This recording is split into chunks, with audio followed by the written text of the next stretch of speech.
7일 달빛교회 주일 예배 하나님께 드리도록 하겠습니다. 예배로의 부름으로 시작합니다. 다 같이 자리에 일어나 주십시오.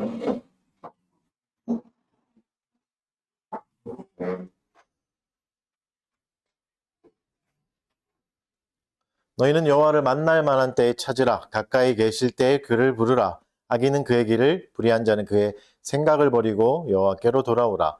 그리하면 그가 긍휼히 여기시리라. 우리 하나님께로 돌아오라. 그가 너그럽게 용서하시리라. 네. 걸어가신 하나님 아버지 감사합니다. 자격 없는 우리들을 불러주시고 아무 요건도 없이 주의 자녀 삼아 주시고 하나님을 예배할 수 있게 복된 날을 허락하여 주셔서 감사합니다. 일주일의 하루를 주를 기억하는 날로 삼아 주셨사오니 이날 하나님 앞에 온전히 다 드리는 날이 되게 하여 주시고 신령과 진정으로 하나님께 예배하는 시간 되도록 인도하여 주시옵소서. 감사드리며 예수님 이름으로 기도드립니다. 영광송 찬송 올려드리겠습니다. 32장, 찬송가 32장입니다. 만유의 주제 존귀하신 예수 사람이 되시 하나님 나 사모하여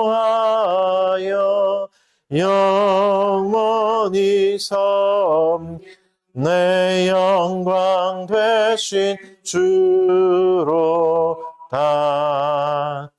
화려한 동산 무성한 저수모 다 아름답고 묘하나 순전한 예수 더 아름다워 봄 같은 기쁨 주시네. 광명한 해와 명랑한 저 달빛 수많은 별들 빛나나 주 예수 빛은 더 찬란하 비교할 수 없도다. 아멘. 다 같이 사도신경으로 신앙을 고백하겠습니다. 전능하사 천지를 만드신 하나님 아버지를 내가 믿사오며 그 외아들 우리 주 예수 그리스도를 믿사오니 성령으로 잉태하사 동정녀 마리아에게 나시고 본디오 빌라도에게 고난을 받으사 십자가에 못 박혀 죽으시고 장사한 지 사흘 만에 죽은 자 가운데서 다시 살아나시며 하늘에 오르사 전능하신 하나님 우편에 앉아 계시다가 저리로서 산 자와 죽은 자를 심판하러 오시리라. 성령을 믿사오며 거룩한 공회와 성도가 서로 교통하는 것과 죄를 사하여 주시는 것과 몸이 다시 사는 것과 영원히 사는 것을 믿사옵나이다. 아멘. 자리에 앉아 주십시오. 이 시간은 십계명 교독하겠습니다. 웨스트민스터 소요리 문답 45문에서 48문으로 문답하겠습니다. 1계명에 관한 부분들 문답합니다. 45문에서 48문입니다. 45문 제1계명은 무엇입니까?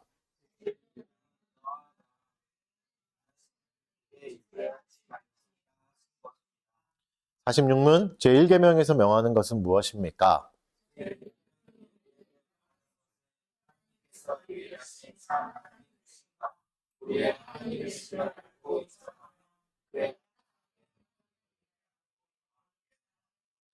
(47문) 제1계명에서 금하는 것은 무엇입니까?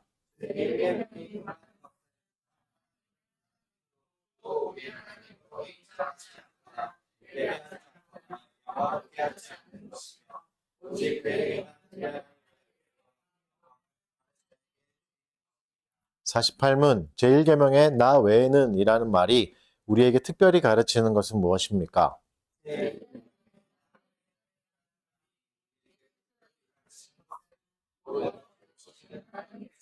우리가 다른 신을 가지는 죄에 주목하시며 그것을 아주 싫어하신다는 것입니다. 아멘. 이 시간에 저희 공적인 고백 하도록 하겠습니다. 우리 하나님 앞에 우리의 죄악됨을 또 고백하고 존재적인 죄를 고백하고 또 하나님 앞에 또 일부러 지었던 죄들 깨닫게 해달라고 깨닫는 은혜를 달라고 또 각자의 죄를 회개하면서 진실한 마음으로 고백하는 시간 갖도록 하겠습니다.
그러므로 너희가 회개하고 돌이켜 너희 죄 없이함을 받으라. 이같이 하면 새롭게 되는 날이 주 앞으로부터 이를 것이요. 아멘. 감사 찬송하겠습니다. 다 같이 자리에 일어나셔서 시편 찬송가 1장 시편 1편으로 찬송 올려드리겠습니다.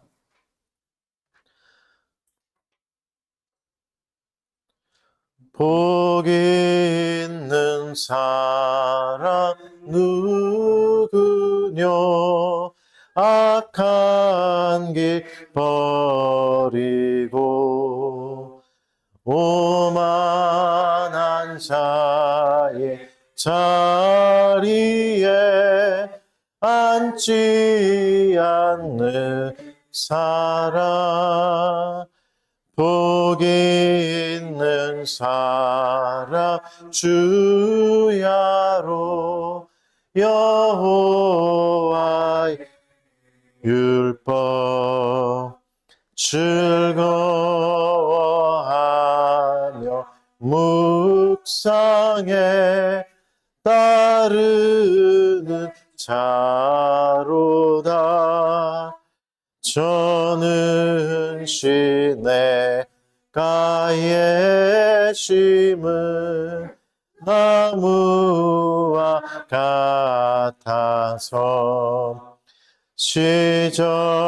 시절마다 과실 맺어 마르지 않으리. 악인은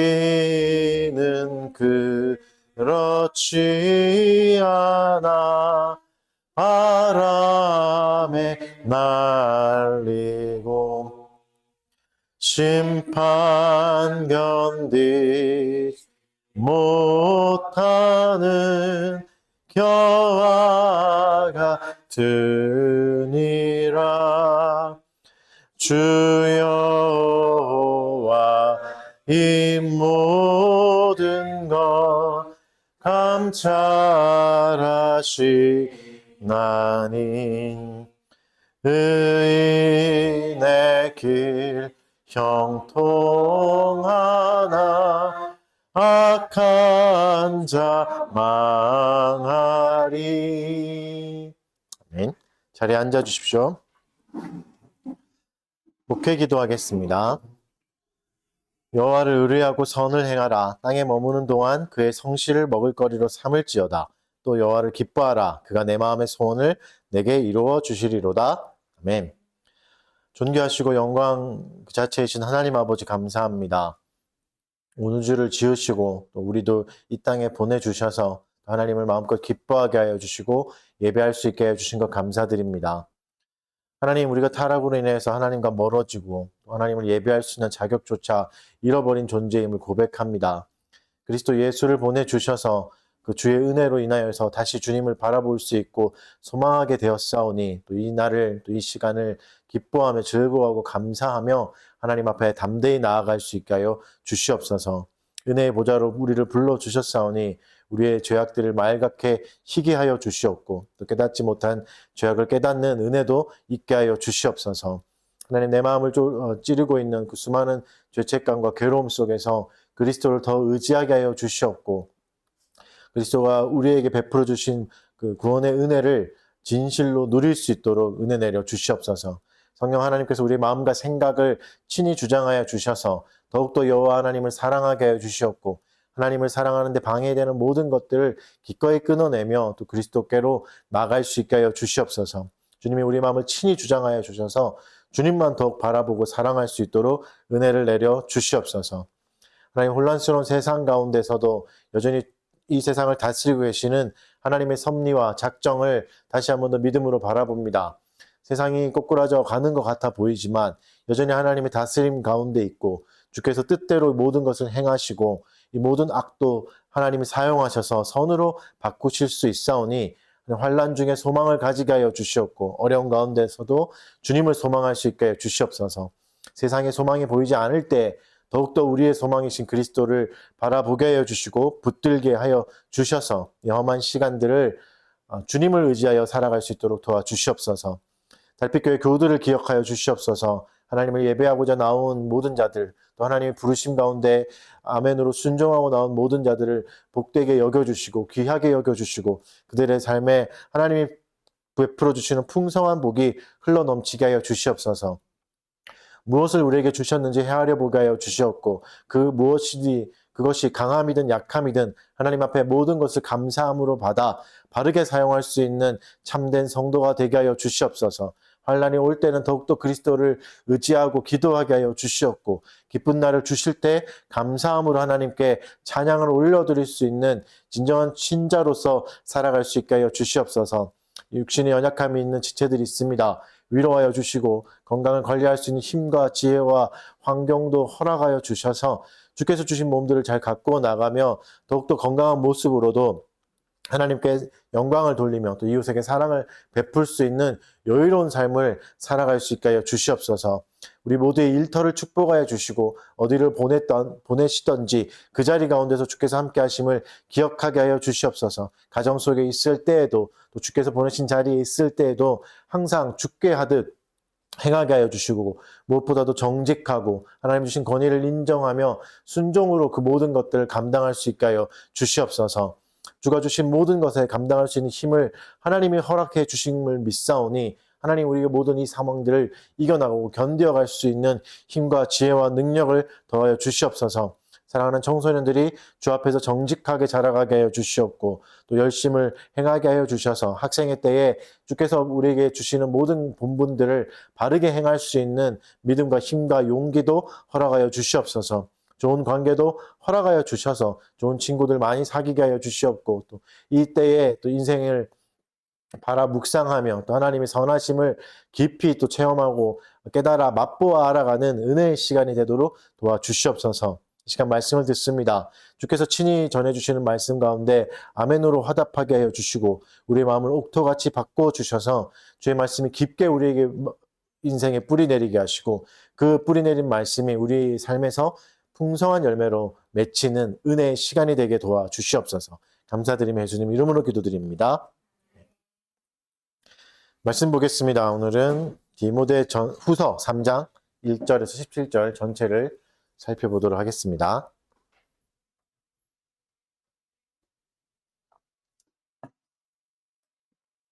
디모데후서 3장 1절에서 17절 말씀 제가 한번 봉독해 드리겠습니다.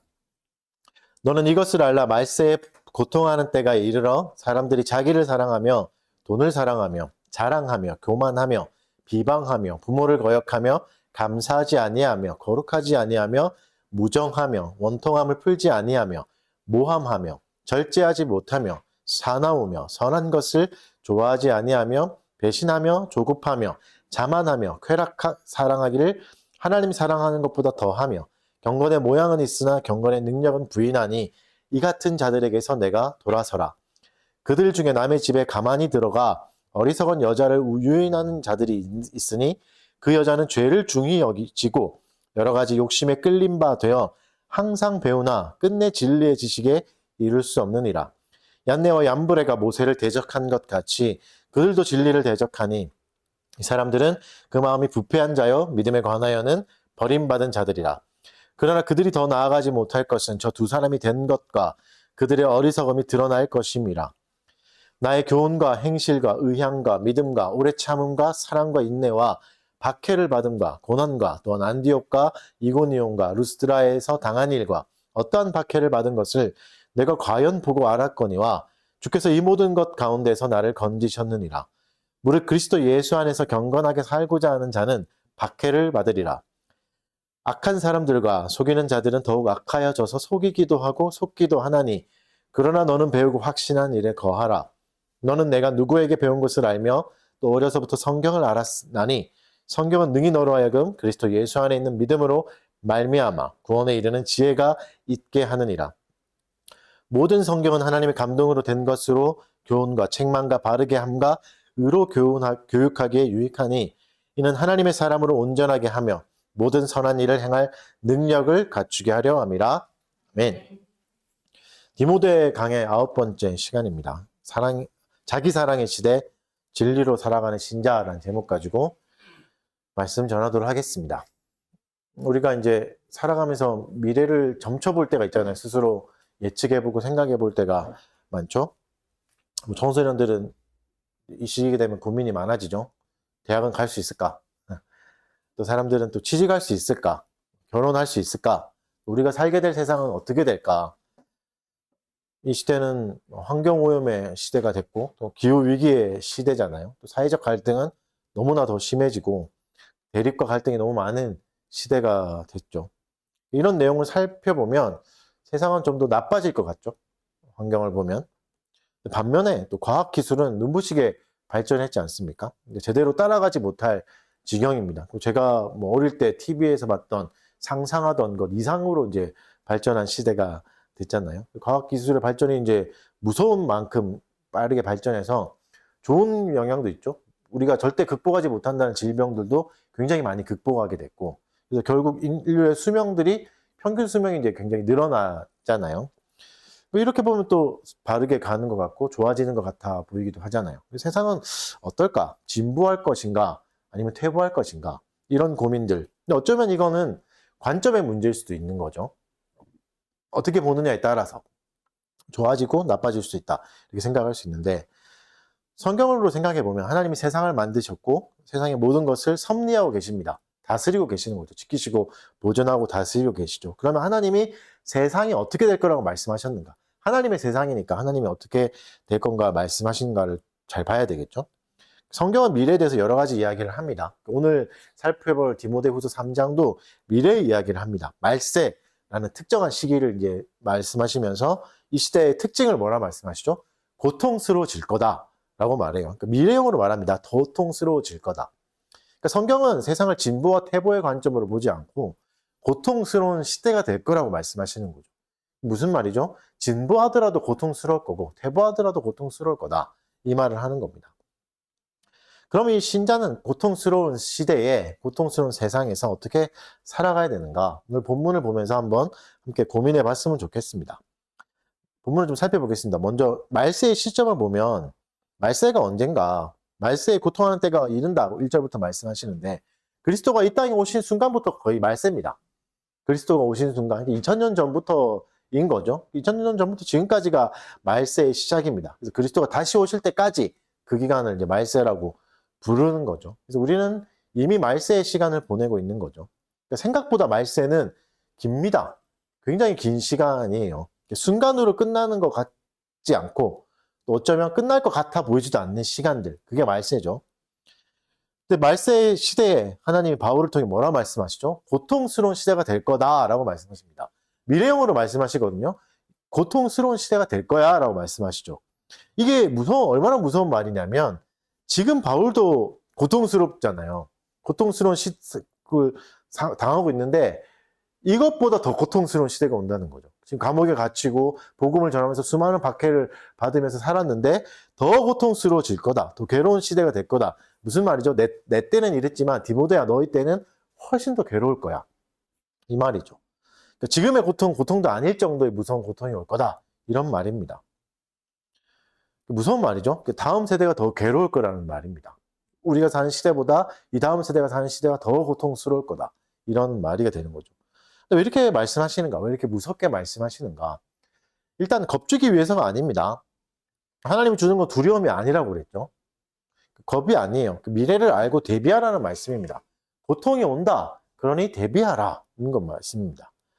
여러분, 캄캄한 밤에 아무도 알아볼 수 없는 순간에 그 어두움은 너무 무섭잖아요. 왜죠? 아무것도 알아볼 수 없으니까. 저게 사람인지 짐승인지도 알아볼 수 없는 그런 어두움은 인지가 안 되니까 더 고통스럽고 불안하죠.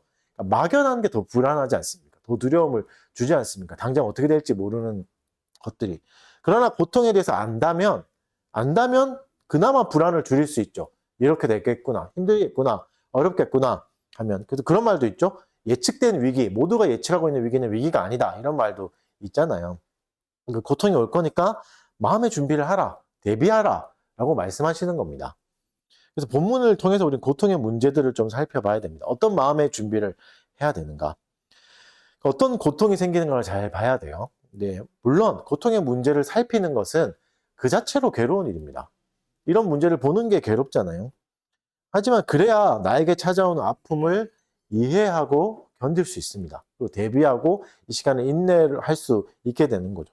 그래서 항상 기억해야 될 것은 하나님이 성경을 통해서 언제나 우리에게 올바른 해답을 주시고 올바른 소망을 주신다는 겁니다. 고통만 주시는 게 아니라 해답과 소망을 주시기 위함입니다. 그래서 우리가 의지해야 될 것은 여기 있습니다. 하나님의 말씀을 통해서 견뎌야 되는 거죠.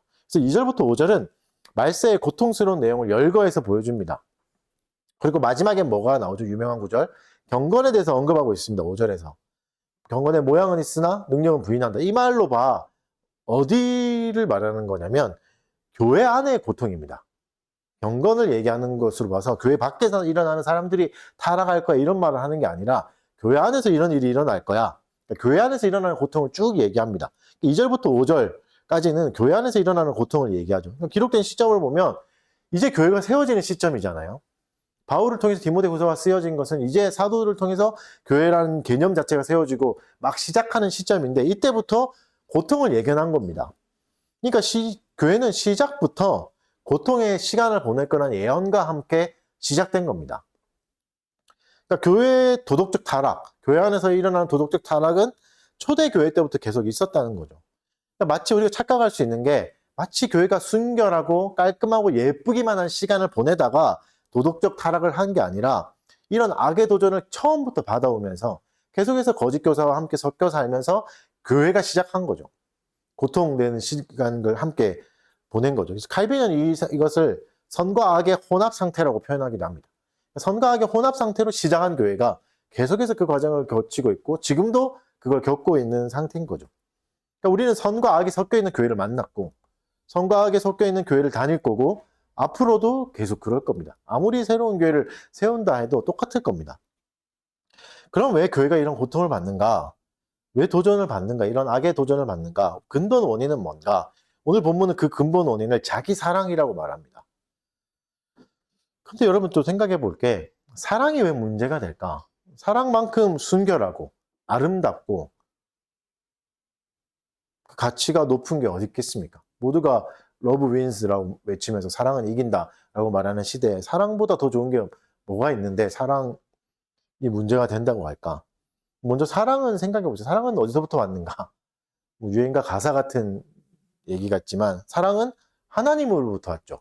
하나님이 사랑이시다라고 말씀하셨잖아요. 하나님이 사랑을 뭐라고 하시는지 사실 더 중요합니다. 왜냐하면 하나님으로부터 온 거니까. 그래서 고린도 기억나시죠? 사랑장이라고 말하는 13장에는 뭐라고 설명하죠? 다양하게 사랑을 설명하면서 사랑은 자기 유익을 구하지 않는다라고 합니다. 사랑의 진짜 큰 특징 중에 하나는 자기 유익을 구하지 않는 겁니다. 그런데 자기 사랑은 자기 유익만 구하는 겁니다. 자기 유익을 중점으로 모든 걸 돌아가게 하는 거죠. 타인에게 사랑을 나눌 수 있죠. 타인을 사랑할 수도 있죠. 근데 나에게 유익이 있으니까 저 사람 만나면 내가 더 돋보이겠구나. 내 인생이 좀 더 나아지겠구나. 이런 마음에서 사랑은 결국 자기를 사랑하는 거죠. 자기 유익. 반대도 마찬가지입니다. 엄청나게 불쌍한 사람과 결혼해서 동정해서 내가 이 사람을 구원해야지 하는 바보 온달과 평강공주 같은 그런 스타일도 결국 자기 만족이죠. 내가 도덕적 우위를 점하고 싶고 내가 훨씬 더 나은 사람에서 널 구원했다. 이걸 누리고 싶어서 하는, 이건 진정 이타적인 사랑이 아니죠. 나의 이익을 구하는 사랑입니다. 자기 사랑. 그러면 자기를 사랑하지 말란 말인가? 늘 희생하고 손해보는 삶을 살라, 이런 뜻인가? 아니, 그것도 아닙니다. 진짜 자기 사랑은 자기 사랑은 역설적이게도, 자기 유익은 역설적이게도 언제 생긴다는 말이죠? 나의 유익을 구하지 않을 때 생긴다, 이 말입니다. 진짜 나의 유익은 나의 유익을 구하지 않을 때 생긴다. 그래서 예수님이 뭐라 말씀하셨죠? 받는 것보다 주는 게 복되다. 우리는 많이 받으면 복됐다고 생각하잖아요. 아, 저 사람은 진짜 어릴 때부터 금수저를 타고났구나, 많이 받고 태어났네, 그럼 복되구나, 이렇게 생각하는데 아니다, 그렇지 않다.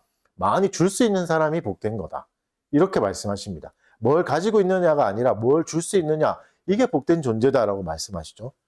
그래서 여러분, 아무런 대가를 바라지 않고 뭔가를 타인에게 나눠줄 때는 내 것을 잃었다는 손해감보다 기쁨이 더 큽니다. 예를 들어서 조직을 보면, 회사나 공동체의 조직을 볼 때 좋은 리더가 어떤 리더죠? 자신의 이익보다도 팀원의 성장과 팀원의 유익을 먼저 구하는 리더를 모두가 좋아하지 않습니까? 그렇죠? 너희들이 먼저 잘 됐으면 좋겠다, 당신들이 먼저 더 성과를 많이 받았으면 좋겠어, 이런 리더가 있다면 모두가 그를 따를 겁니다. 그러니까 타인의 유익을 구할 때 자기에게도 유익이 돌아오는 거죠. 훨씬 더 많은 사람들이 자기를 따라줄 거고 자기의 말을 들어줄 거고 그 조직이 더 잘 움직이겠죠? 어떻게? 자기 유익을 구하지 않을 때. 그렇죠? 부모의 자식 사랑도 그런 건 아니겠습니까? 조건 없이 자녀에게 나눠줄 때 부모는 가장 영광스럽고 숭고한 사랑을 누릴 수 있습니다. 그때 경험할 수 있는 거죠. 그래서 여러분, 사랑에는 뭐가 담겨야 되냐면 거룩함이 담겨야 됩니다. 앞에서 말했던 나의 유익을 구하지 않는 건 거룩한 일입니다. 그래서 사랑 자체가 왜죠? 하나님으로부터 온 것이기 때문에 사랑은 거룩한 겁니다. 하나님으로부터 온 거니까. 하나님이 이상한 걸 보내셨겠습니까? 이상한 걸 만드셨겠? 그렇지 않죠. 그래서 거룩함이 없는 사랑은 온전한 사랑이 될 수 없습니다. 세상은 이걸 싫어합니다. 여러분도 그런 느낌이 들지 않아요? 사랑이 거룩함을 담으라고? 그 순간 너무 지루해지죠. 사랑은 내 기준에서 19금이었는데 갑자기 12금이 되는, 도파민이 확 떨어지는 그런 느낌이 나지 않습니까? 이게 우리의 본성이죠. 그러니까 사랑의 거룩함을 담는다는 걸 지루하다 생각하고 손해가 많다 생각합니다. 하지만 여러분, 첫 사랑의 시작은 어디였죠? 하나님과 인간 사이입니다. 좋았더라, 보시기 좋았더라, 너 혼자 있는 게 좋지 않네, 이게 사랑이었죠. 하나님과 인간 사이에서 만들어진 게 사랑이에요. 사람은 원래는 어떻게 만들어졌죠? 하나님만 사랑하게 만들어졌습니다. 하나님과 가장 깊이, 너는 모든 걸 다해서 뜻과 힘과 능력을 다해서 나를 사랑하라고 하시잖아요. 그러니까 원래 그런 존재죠. 하나님의 명령도 그거죠. 사랑이 명령이었던 것처럼 사람이란 존재는 사랑하게 태어난 거고 하나님만 사랑할 수 있는 존재에 태어난 거죠. 근데 타락이 생겼죠. 타락으로 인해서 유일한 대상인, 사랑의 대상인 하나님과 끊어져 버렸습니다. 유일한 사랑의 대상을 잃어보니까 이제는 뭘 사랑하죠? 다른 걸 사랑하게 되는 겁니다.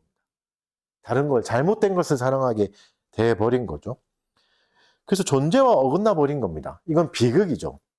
생명은, 생명이라 말할 때는 그 본연의 모습으로 살 때 가장 영광스럽습니다. 여러분, 동물들이, 특히 야생 동물들이 가장 영광스러운 모습은 언제죠? 케이지에 갇혀 있을 때입니까? 동물원에 있는 동물이 진짜 영광스러운 상태입니까? 그렇지 않잖아요. 동물은 광활한 자연 속에서 마음껏 자유롭게 살아갈 때 가장 영광스럽습니다. 가장 건강하고 가장 행복한 상태를 누릴 수 있죠. 원래대로 살 수 있죠. 그 야생성을 가지고 살 수 있잖아요. 생명은 이런 겁니다. 모습 그대로 살 때 가장 영광스럽습니다. 사람에게 주신 생명은 원래 하나님만 사랑할 때 가장 행복감을 누리고 가장 영광스러움을 누릴 수 있는데 이제 잘못된 것을 사랑하게 된 거죠. 그래서 2절부터 5절까지 나오는 것은 잘못된 것을 사랑하는 행태가 나옵니다. 무려 19가지가 나옵니다.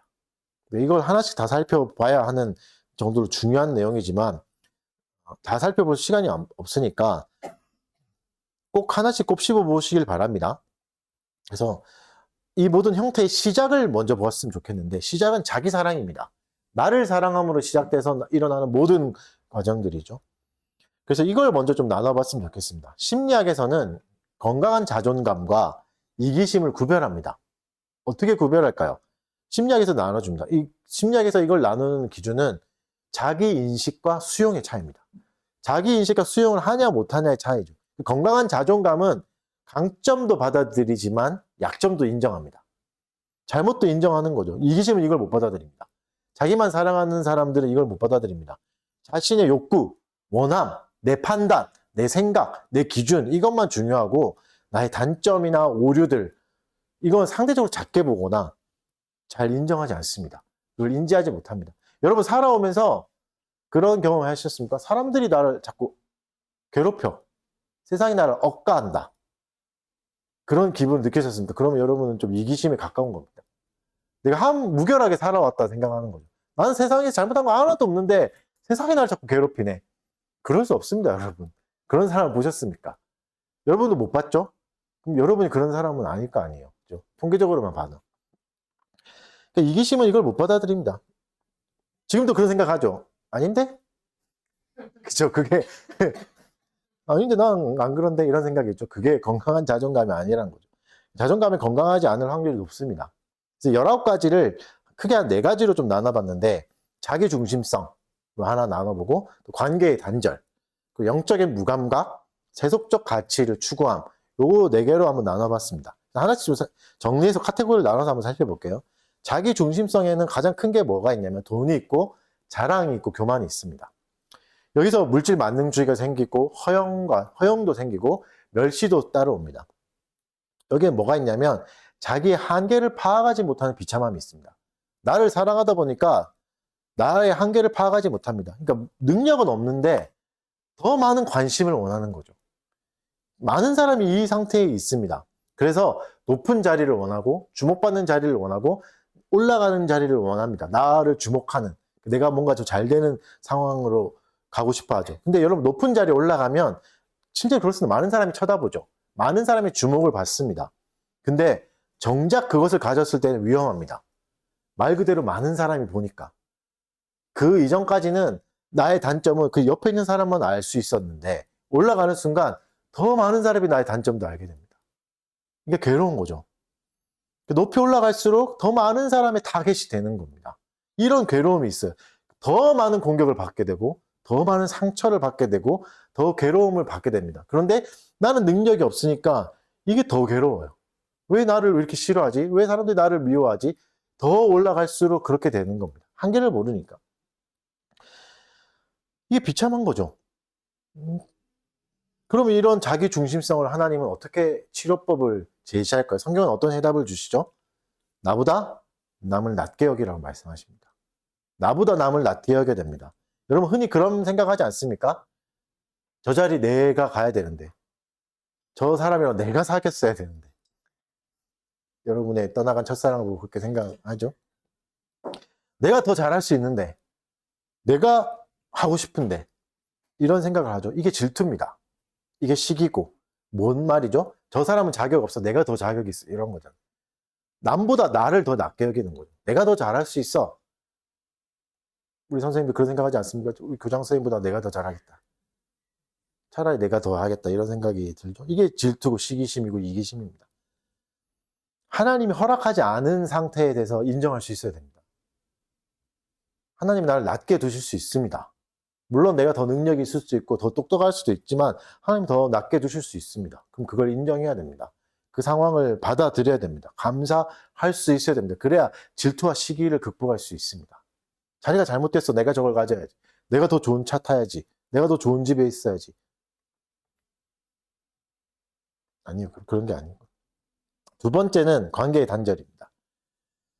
카테고리를 좀 나누면 자기에는 뭘 낳죠? 비방을 낳습니다. 그래서 나 중심적으로 생각하다 보니까 다 비판할 거리입니다.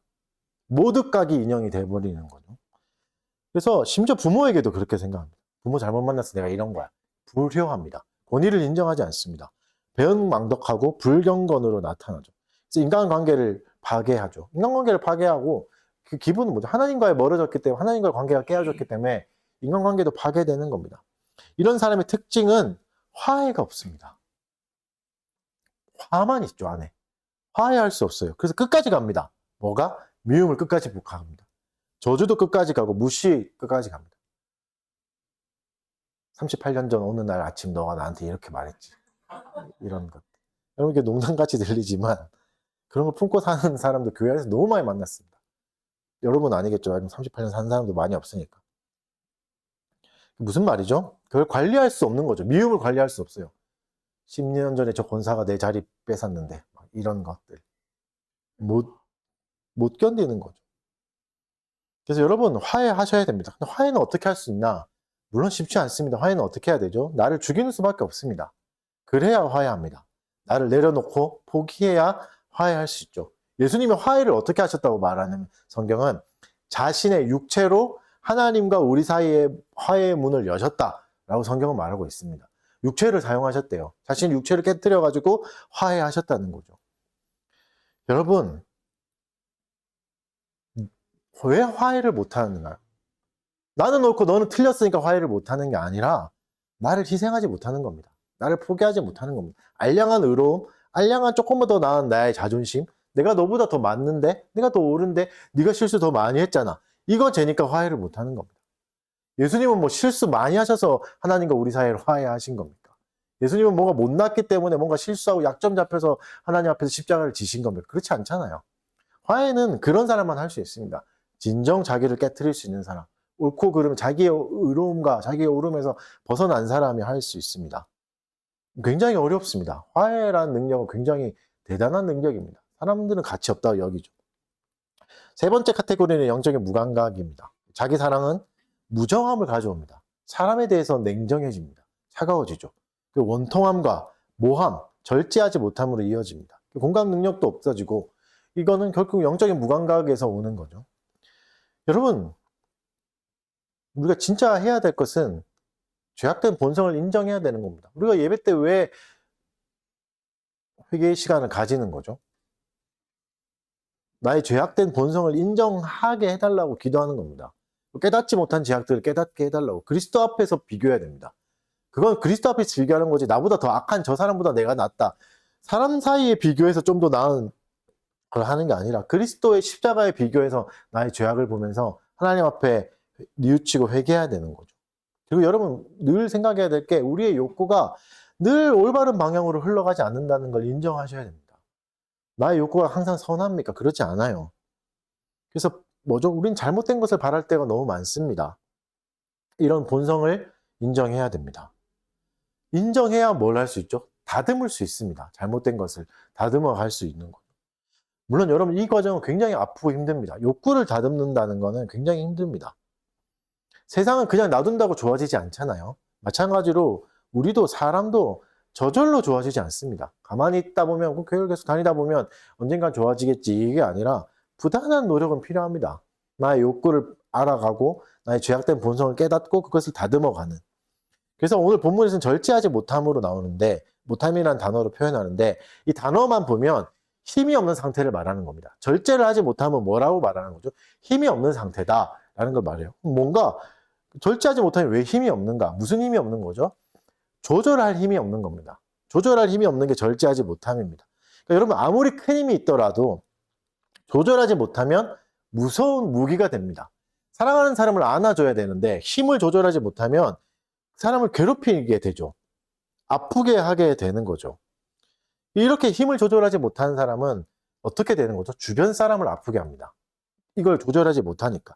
그러다 보니 조절 못하는 나 때문에 괴롭기도 하고 타인에게도 바르게 대할 수 없습니다. 나도 외로워지고 타인에게 대할 수 있죠. 그러니까 뭐가 없죠? 완급 조절이 없습니다. 어떤 관계 속에서도 완급을 조절할 수 없어요. 과해서 흘러넘치던지 막 다퍼주고 막 엄청나게 하든지 아니면 아예 냉혹해지든지 아예 관심을 끊고 쳐다도 안 보든지 이렇게 돼버리죠. 완급 조절이 없어요. 관계에서. 절제가 없는 사람, 이런 사람을 말하는 겁니다. 그러니까 여러분 다룰 수 없는 힘을 가진 사람은 뭐가 되냐면 독재자가 됩니다. 높은 자리에 오르지 못해도 삶에서 독재자가 돼서 스스로 판단하고 스스로 벌을 내립니다. 사회를 파괴해버리는 거죠. 사회의 모든 시스템을 내 기준으로 돌아가게 만들어버리는 거니까 사회를 파괴하는 독재자가 되는 거죠. 미친 왕이 돼서 세상을 살아가는 겁니다. 세상을 이리저리 판단하고 칼질하면서 살아가게 되는 겁니다. 네 번째 카테고리는 세속적 가치를 추구하는 겁니다. 자기 사랑은 배신이 생깁니다. 왜냐하면 이익만 추구하기 때문에. 그리고 조급하고 자만하고 쾌락을 추구하는 삶으로 나타납니다. 여기에는 하나님을 신뢰함은 전혀 없고 세속적 가치에만 매몰됩니다. 하나님이 원하시는 삶보다 뭐가 더 중요하죠? 내가 원하는 삶이 우선입니다. 내가 원하는 삶이 우선이 되죠. 이 정도 가정은 이루어야 되고, 이 정도의 직장은 다녀야 되고, 이 정도의 삶을 살아야지 된다고 생각하면서 그것을 추구합니다. 이것을 추구하다 보니까 하나님도 기꺼이 이용합니다. 하나님도 이용하니까 뭐가 관심이 없어지죠? 선에 대한 관심이 없습니다. 최고선을 이용하는 순간 우리는 선과 멀어집니다. 진정한 선을 사랑하지 않으니까 영혼도 황폐화 되겠죠. 결국 어떻게 되냐면 내가 사랑했던 모든 것에서 배신당하고 버림받게 됩니다. 내가 추구했던 것에서 오히려 배신당하는 거죠. 예수님이 말씀하신 적 있어요. 하나님보다 네 가족을 더 사랑하는 것도 안 돼. 더 하나님을 사랑해야 돼 라고 말씀하시면서 이렇게 말씀하세요. 마태복음 10장 36절 37절.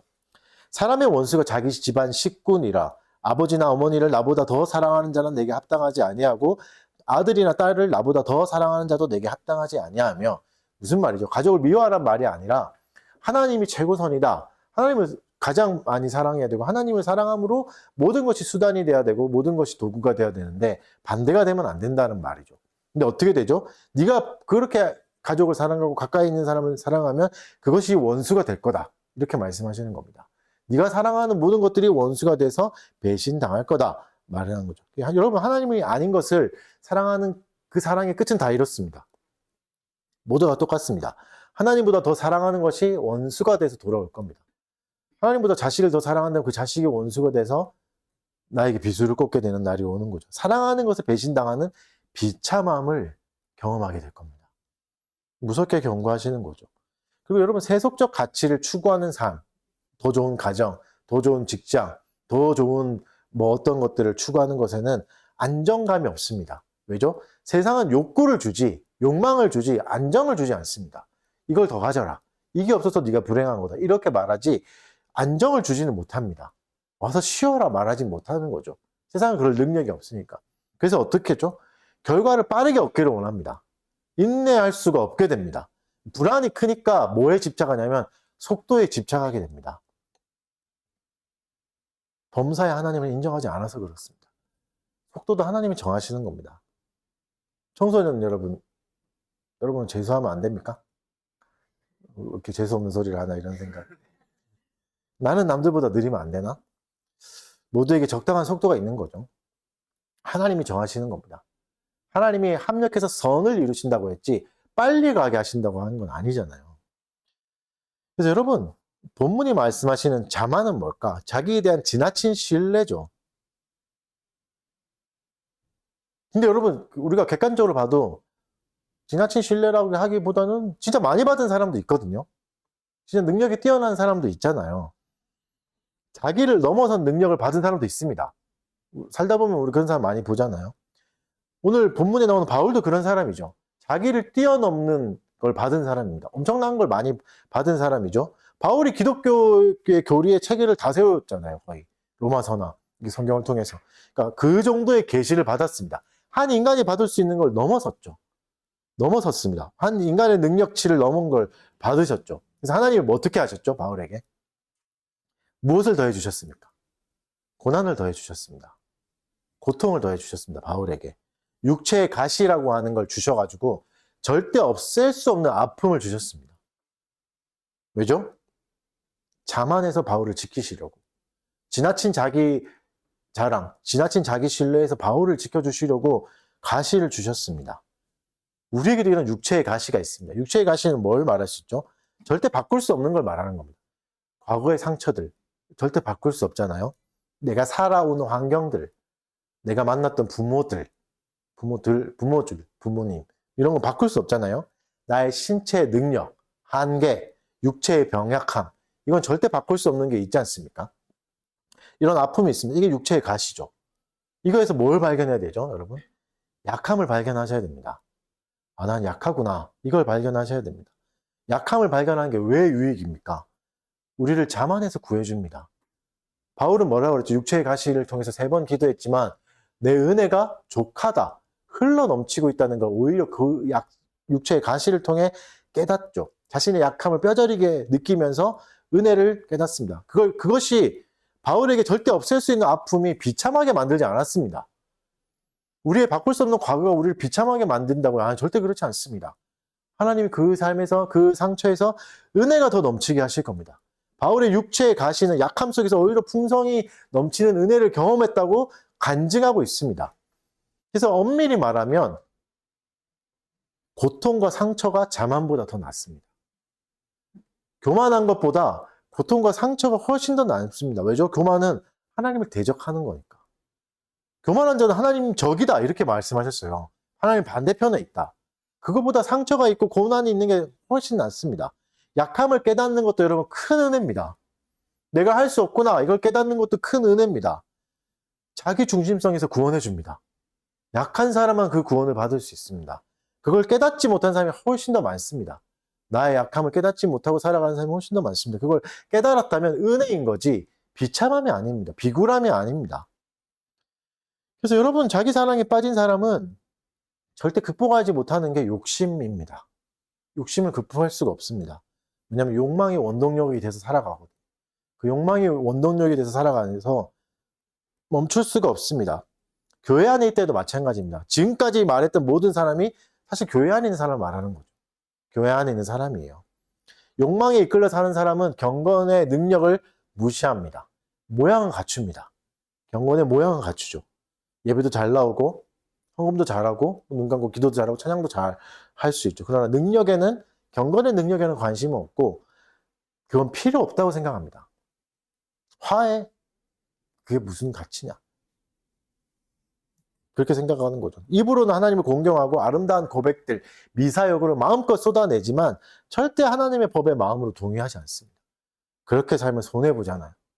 그렇게 살면 결혼도 못할 것 같은데요. 책임질 거예요. 이렇게 생각할 수 있죠.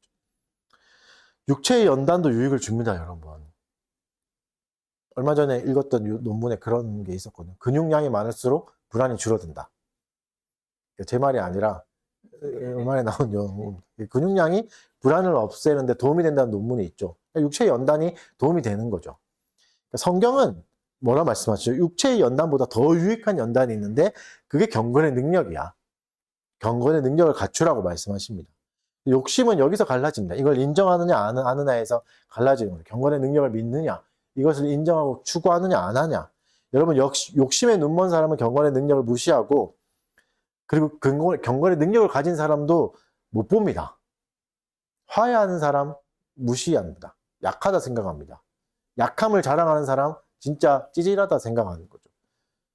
그리고 경건을 어디다 맞추죠? 사람의 눈에만 맞춥니다. 사람의 눈에만 맞추는 경건의 모습에만 그치는 거죠. 그 결과는 어떻게 될까요? 말씀을 같이 읽어봅시다. 디모데후서 3장 6절 7절을 같이 읽어보겠습니다. 경건의 모양만 갖춘 사람의 결과는 이렇습니다. 읽겠습니다. 시작.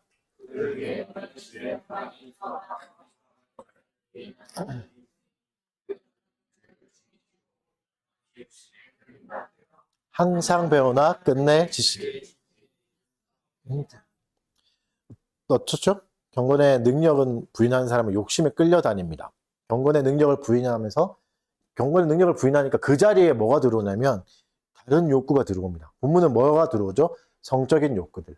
이게 들어오죠. 그리고 뭐라 말하죠? 욕심에 여자는 죄를 중해진다는 게 뭐죠? 죄에게 압도당한다. 죄에게 지금 깔려있다. 이런 표현이거든요. 그러니까 죄에게 압도당하는 삶을 삽니다. 욕심에 끌려다니는 사람은. 또 왜 이럴까요? 죄에게 압도당한 사람은 죄를 지어도 당장 큰일이 일어나지 않습니다. 그래서 경건의 능력은 더 무시됩니다. 거짓말 몇 번 해도 별일 안 일어나죠. 예배 몇 번 빠져도 별일 안 일어나고 하나님 사랑하고 딴 거 사랑해도 큰일 안 일어납니다. 그죠?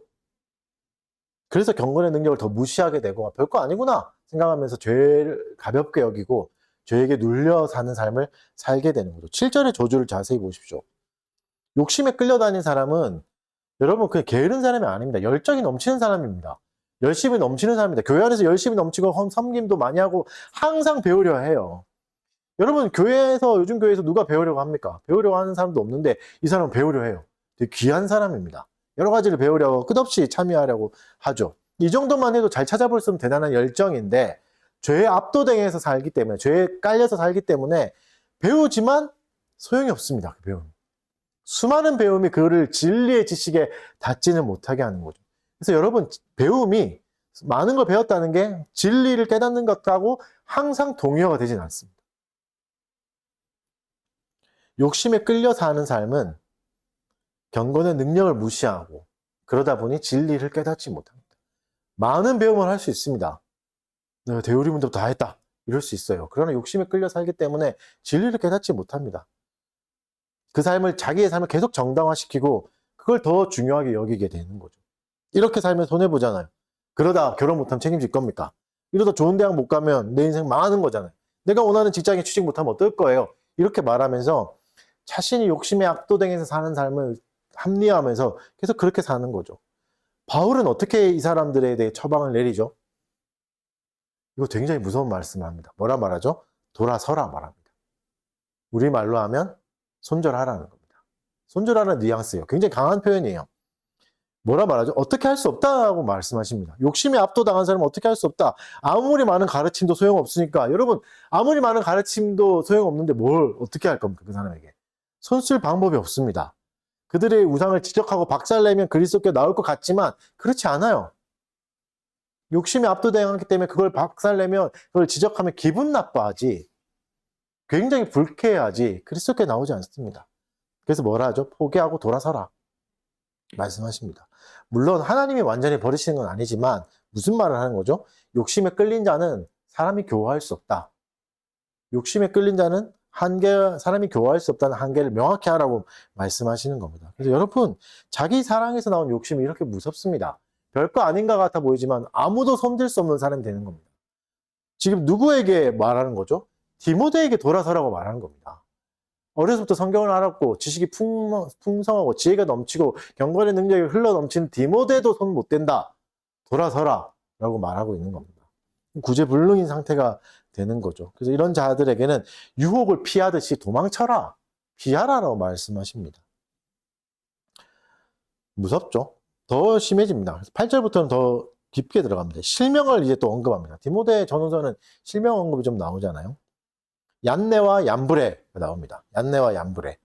재밌는 건 실제 얀네와 얀브레가 성경에서는 등장하지 않아요. 성경에서는 실제로 이 얀네와 얀브레 이야기를 다루지 않습니다. 그래서 여러 가지 추측이 있는데 바로의 궁궐에 있었던, 궁전에 있었던 마술사다, 이런 이제 썰도 있지만, 썰이죠. 정확한 사료가 없기 때문에 확인 가능한 게 아닙니다. 성경에 기록되어 있지 않아요. 다만 뭐만 기록되어 있죠? 이름만 기록되어 있습니다. 이게 되게 무섭죠. 그래서 얀네와 얀브레는 그가 어떤 일을 했는지 아무도 모르지만 뭐만 남았죠? 진리를 대적한 대표적인 인물로 남았습니다. 그들에 대한 어떤 설명도 없지만 불명예만 남았습니다. 하나님이 이렇게 하시는 겁니다. 얀네와 얀브레에게 돌아선 겁니다. 왜 진리를 대적했을까? 여러분, 우리가 왜 진리를 대적할까요? 내 삶을 침범해 들어오니까 그렇죠. 진리가 내 사상을 건듭니다. 내 생각엔 이게 아닌데 이걸 건들죠. 진리가 내 자존심도 건듭니다. 이건 내가 자존심이 용납 못해. 자존심 상해서 이건 안 돼. 건들죠. 또 진리가 내 상처를 건들기도 합니다. 그리고 여러분, 진리가 내 불안을 더 자극하기도 합니다. 어떤 불안이죠? 이러다가 큰일 나겠네. 이거 따라 살다가는 큰일 나겠네. 망하겠네라는 불안을 자극하기도 합니다. 그들의 마음은 어떻게 말하죠? 부패했다고 말합니다. 부패는 완전히 멸했다는 거, 사라졌다. 그리고 그들의 믿음은 버림받은 믿음이다. 믿음에서 탈락한 사람이다. 무섭게 말하죠. 이들의 특징은 9절에서 이렇게 말씀하십니다. 그러나 그들이 더 나아가지 못할 것은 저 두 사람이 된 것과 같이 그들의 어리석음이 드러날 것입니다. 무슨 말이죠? 더 나아가지 못한다고 말해요.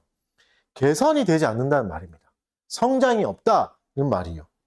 그러니까 경건의 능력을 부인하는 자는 자기 사랑에게만 끌리기 때문에 성장할 수 없습니다. 아까도 생명의 특징을 말했듯이 영원한 생명을 하나님이 우리에게 주셨죠. 생명의 특징은 뭐죠? 자라는 겁니다. 더 자라지 않는 상태는 언제가 되죠? 죽었을 때죠. 생명이 없을 때. 생화보다 조화가 더 아름다울 때겠지만 조화는 생명이 없죠. 항상 아름다움을 유지하고 깔끔함을 굉장히 유지하지만 변화도 없고 성장도 없습니다. 그걸 살았다 말하진 않아요. 예쁘긴 하겠지만 우리는 그런 삶을 원하죠. 예뻐 보이는 거, 샤방하게 살고 싶죠. 성장은 원하지 않아요. 변화도 원하지 않습니다. 예쁜 시체일 뿐입니다. 그렇게 살고 싶어 하는 거죠. 얀네와 얀브레는 모세에게 대적했습니다. 오랜 시간이 지나고 나서 뭐가 남았는지 보십시오. 진리를 대적한 사람은 사라지고 진리만 남았습니다. 무겁게 받아들이셔야 됩니다. 그래서 어떻게 살아야 되나? 요한복음 3장 21절에 이렇게 말씀하십니다. 진리를 따르는 자는 빛으로 오나니 이는 그 행위가 하나님 안에서 행한 것임을 나타내려 함이라 하시니라. 진리를 따르는 사람은 어디로 가죠? 빛으로 나갑니다.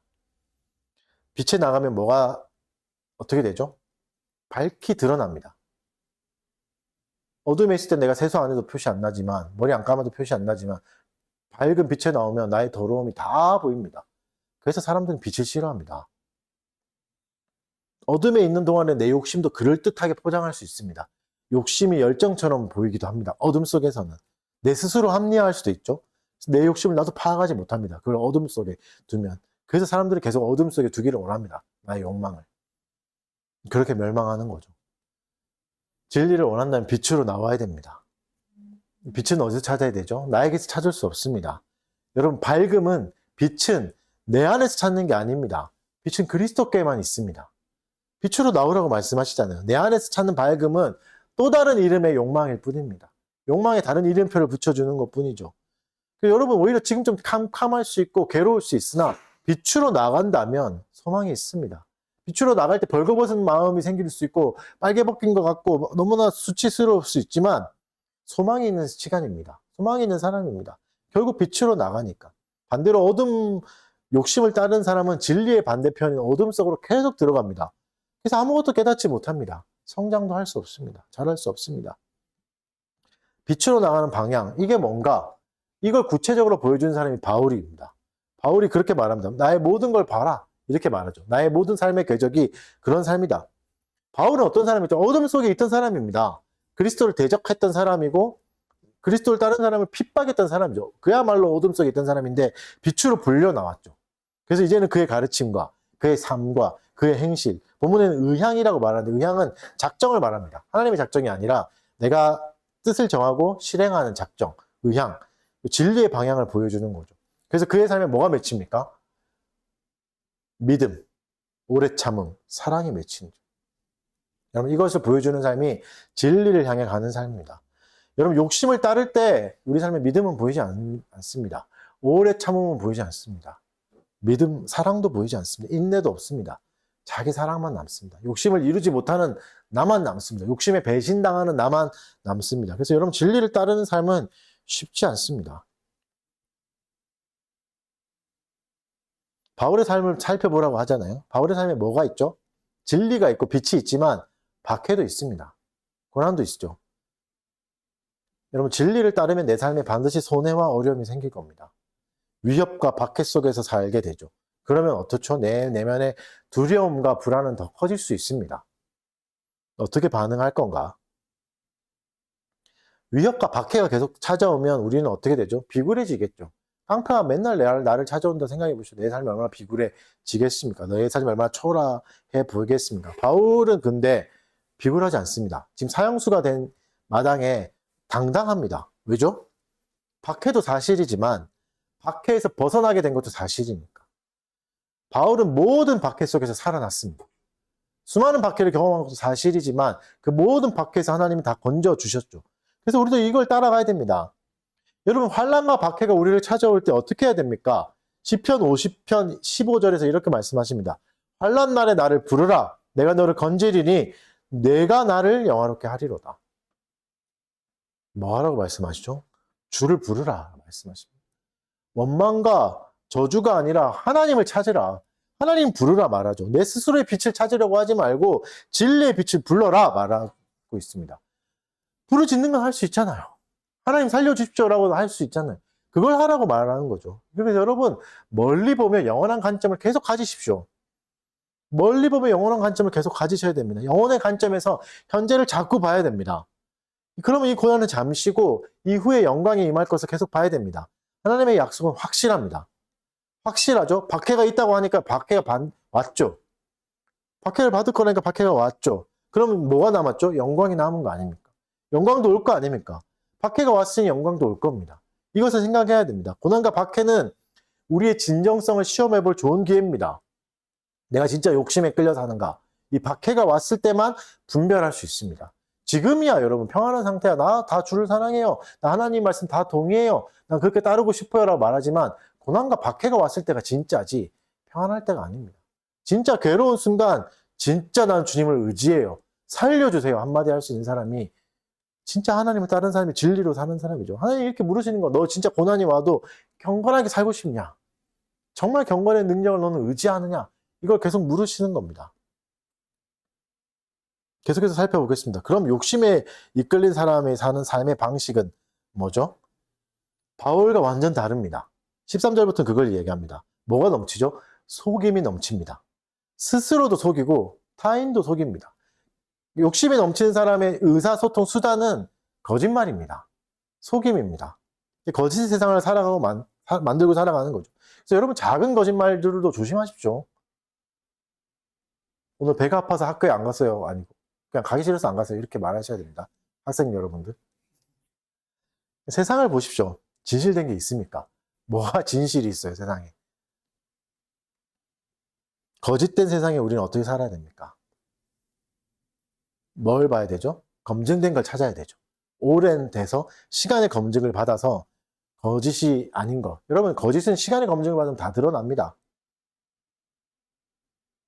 우리 역대 대통령들 다 증명해 주시잖아요. 다 감옥 가가지고 거짓말한 거 다 드러나잖아요. 결국 다 드러나죠. 그래서 오래되고 검증된 시간의 검증을 받아야 됩니다.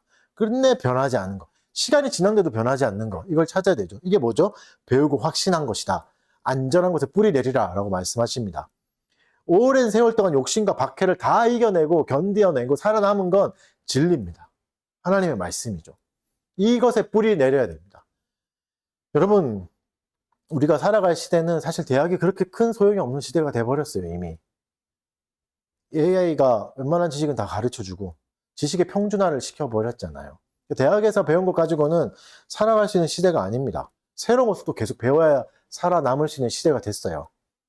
너무 빠르게 변하는 세상이 됐죠. 그때는 더 굳건한 게 필요합니다. 변하지 않는 것, 확신한 것이 필요한 시대입니다. 그래서 뭘 기준으로 판단합니까? 확신한 것으로 판단해야지 매 순간 변하지 않는 지식, 변하는 지식으로 성경을 판단해서는 안 됩니다. 성경은 그리스도 예수 안에 있는 믿음으로 우리를 구원에 이르게 한다고 말하죠. 그래서 성경을 통해서 그리스도 예수를 발견해야 되지. 그리고 그 발견하고 그리스도의 믿음 안에서 구원에 이르러야 합니다. 그래서 성경에서 발견한 그리스도는 뭘 또 주신다고 말하죠? 구원에 이르는 지혜를 주신다. 구원에 이르는 지혜를 주신다는 거죠. 과정을 말씀하시는 겁니다. 과정. 그래서 여러분 진정한 지혜, 진짜 쓸모 있는 지혜는 구원에 이르는 지혜입니다. 구원과 무관하면 지혜도 아닙니다. 구원을 이룰 수 없다는 지혜는 쓸모없는 지식이죠. 구원은 뭐죠? 영원한 사건이니까. 한순간에 일어나는 사건이 아니니까 지혜롭게 살아가야 될 영원한 시간을 지혜롭게 살아갈 수 있는 엄청난 지혜잖아요. 이 지혜가. 나머지 지혜는 뭐죠? 한순간의 지혜죠. 제가 어릴 때 주사를 진짜 잘했거든요. 주판이란 거 아십니까, 여러분? 이거 엄청 잘해서 저 대회도 나고 그랬는데 아무 쓸모가 없어요. 맞죠, 그쵸. 탄식이 나오지 않습니까, 우리? 그거 왜 배웠는지 모르겠습니다. 그 되게 지혜로웠거든요. 되게 자랑하고 막 주사로 다 튕기면서 막 빨리 계산했는데 아무 소용없게 돼버렸습니다. 이 영원한 시대에 뭐가 필요합니까? 어떤 새로운 지혜와 기술이 필요하죠? 가장 지혜로운 것은 성경에 담겨 있습니다. 변하지 않는 것은 성경에 담겨 있습니다. 그것은 어떻게 취할 수 있죠? 그리스도를 믿음으로 취할 수 있습니다. 욕심으로 접근한다고 지혜를 깨달을 수 있는 게 아닙니다. 여러분 사실 우리가 이 지혜가 없어서 세상을 살아갑니다. 세상은 어떻죠? 그냥 사라집니다. 아무것도 안 해도 사라집니다. 여러분 지금부터 방 속에 갇혀서 살아도 사라집니다. 그게 세상이죠. 그래서 세상을 살아간다는 것과 지혜롭게 산다는 건 완전히 다른 얘기입니다. 디모데는 어떻다 말하죠? 어려서부터 성경을 알았으니까 어려서부터 지혜로운 삶을 살았다 라고 평가할 수 있습니다. 그리고 우리에겐 이 지혜로 이끌어줄 성경이 필요한 거죠. 이 성경이 어려서부터 배운 성경이 우리를 욕심에서 건져줄 겁니다. 욕심을 잠재울 수 있습니다.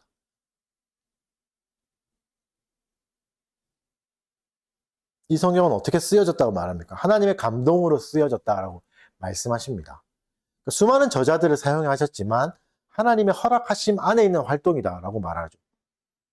하나님의 전지전능하심이 저자들의 독특한 문체와 성격과 경험을 다 사용하신 겁니다. 그래서 그걸 다 사용하시면서 하나님의 뜻이 한치의 오차도 없이 기록되게 하신 겁니다. 이게 성경의 영감이라고 말하죠. 그래서 우리는 성경을 말할 때 바울이 말했다라고 할 수 있지만 궁극적으로는 하나님이 말씀하셨다라고 받아야 되는 거죠. 디모데를 통해서 디모데에게 지금 바울이 말하는 게 아니라 하나님이 말씀하고 계신다. 이렇게 받아야 되는 겁니다. 바울이 보낸 편지이긴 하지만 하나님이 우리에게 보낸 편지가 되기도 하는 겁니다.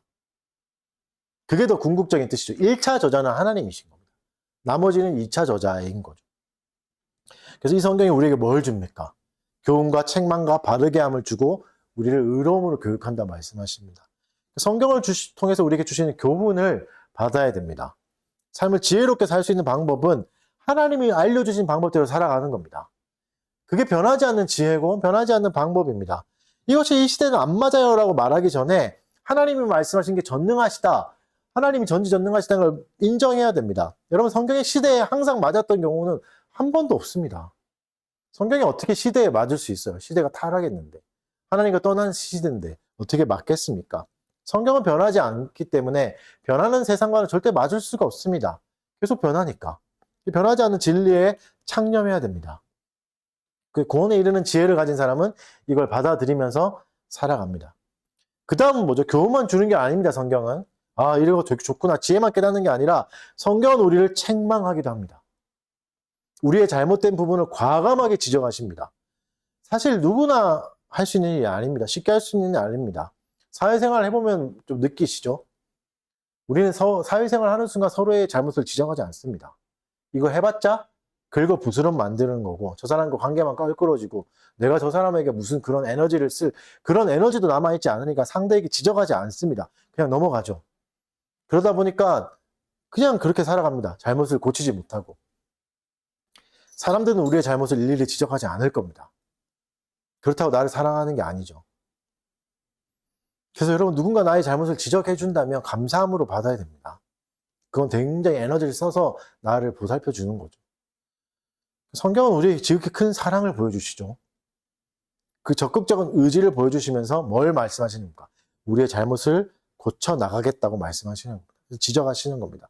성경은 책망을 담고 있습니다. 그러면 성경을 그대로 설교하는 설교에도 책망은 반드시 포함될 겁니다.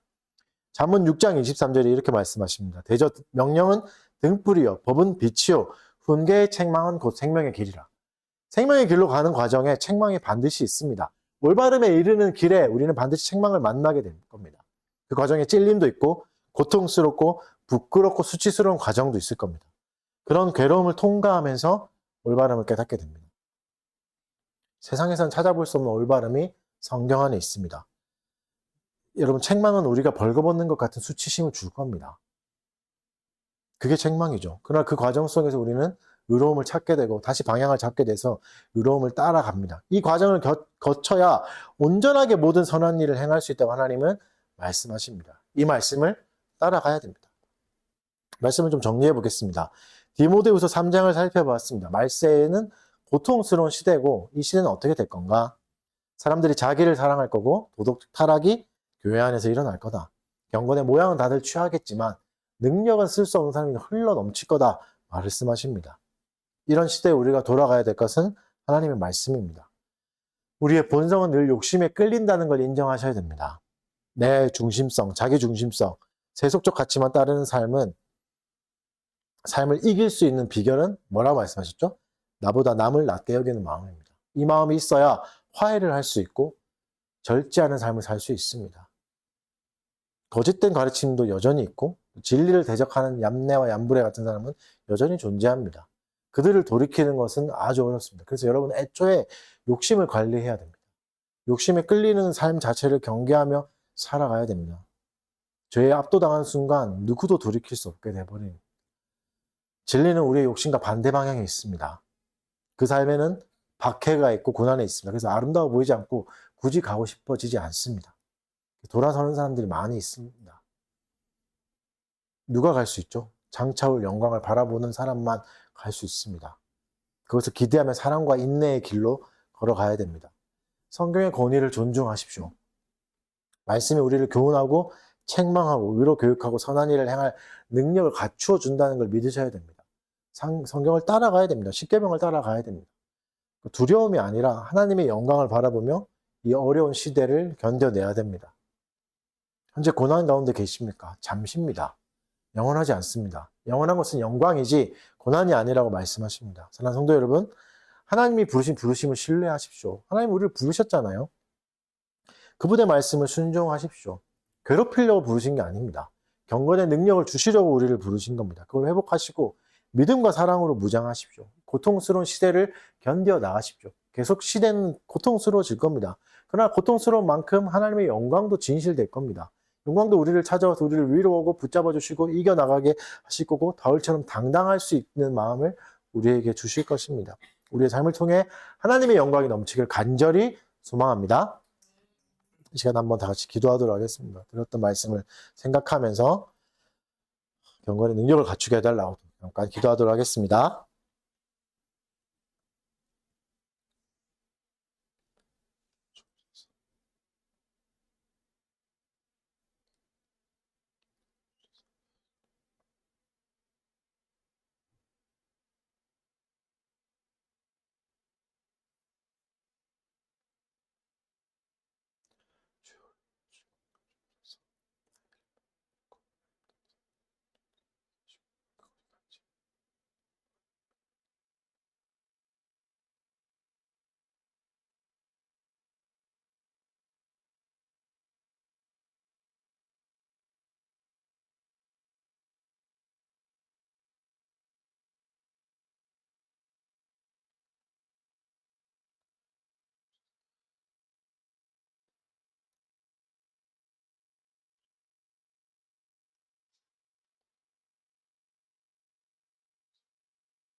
사랑하는 주님 감사합니다. 오늘도 말씀으로 우리에게 교훈하여 주시고 책망하여 주시고 또 의로 교육하여 주셔서 감사합니다. 의로운 길을 가라고 또 말씀해 주시고 우리 삶을 격려하는 시간을 주셔서 감사합니다. 주님, 욕심에 이끌린 우리의 인생을 돌아보게 하여 주시고 나의 욕심을 과감히 쳐내 주셔서 주님만 바라보며 하나님만 따라갈 수 있도록 우리를 붙들어 주시옵소서. 나보다 남을 낮게 여기는 마음을 주시옵고 귀한 존재들로 여기게 하여 주시옵고 절제 없는 삶이 아니라 하나님을 따라가면서 고난과 박해가 있더라도 기꺼이 이 걸음을 한 걸음 한 걸음 옮길 수 있게 해주십시오. 환난이 온다면 주께 간절히 부르짖게 하여 주시고 주님을 더욱더 찾게 하여 주셔서 주님과의 관계가 더욱더 깊어지고 결국은 하나님만 사랑할 수 있는 우리가 될 수 있도록 주여 은혜를 내려 주시옵소서. 감사드리며 예수님 이름으로 기도드립니다. 말씀 보겠습니다. 말씀이 아니죠. 다 같이 찬송하겠습니다. 자리에 일어나셔서 주부에 있는 찬송가 새 찬송가 550장 찬송하겠습니다. 시온의 영광이 빛나는 아침 어둡던 이 땅이 밝아오네 슬픔과 애통 기쁨이 되니 시온의 영광이 비춰오네 시온의 영광이 빛나는 아침 매었던 종들 돌아오네 오래전 선지자 꿈꾸던 너를 만민이 다 같이 누리겠네 보아라 광야에 밭초가 피고 말랐던 씨 흘러오네 이 산과 저 산이 마주쳐 울려 주의 순종을 찬송하네 땅들아 바다 많은 섬들아 찬양을 주 드리어라 싸움과 죄악이 가득한 땅에 찬송이 하늘에 사무치네. 아멘. 헌상 기도하겠습니다. 사랑하는 주님 감사합니다. 우리에게 또 재물 얻을 힘을 주시고 모든 것을 허락하여 주셨으나 하나님을 기억하게 하여 주셔서 하나님 주신 것의 일부를 주께 돌려드립니다. 하나님 우리의 삶이 더욱더 풍성해지게 하여 주시고 더 많이 가지는 것보다 더 나누는 것이 더 복된 삶임을 깨달아가는 우리의 인생이 되게 도와주시옵소서. 많은 사람들에게 나눠줄 수 있는 복을 허락하여 주셔서 이웃을 사랑하고 하나님을 사랑할 수 있는 존재로 자라가게 하여 주시옵소서. 이 물질이 사용되는 곳곳마다 위로가 넘치고 사랑이 넘쳐서 모든 사람이 하나님의 사랑을 풍성하게 경험할 수 있는 물질이 되게 하여 주시옵소서. 감사드리며 예수님 이름으로 기도드립니다. 강복선언을 예배 마치도록 하겠습니다. 주 예수 그리스도의 은혜와 하나님의 사랑과 성령의 교통하심이 너희 우리와 함께 있을지어다. 네, 자리에 앉아 주십시오.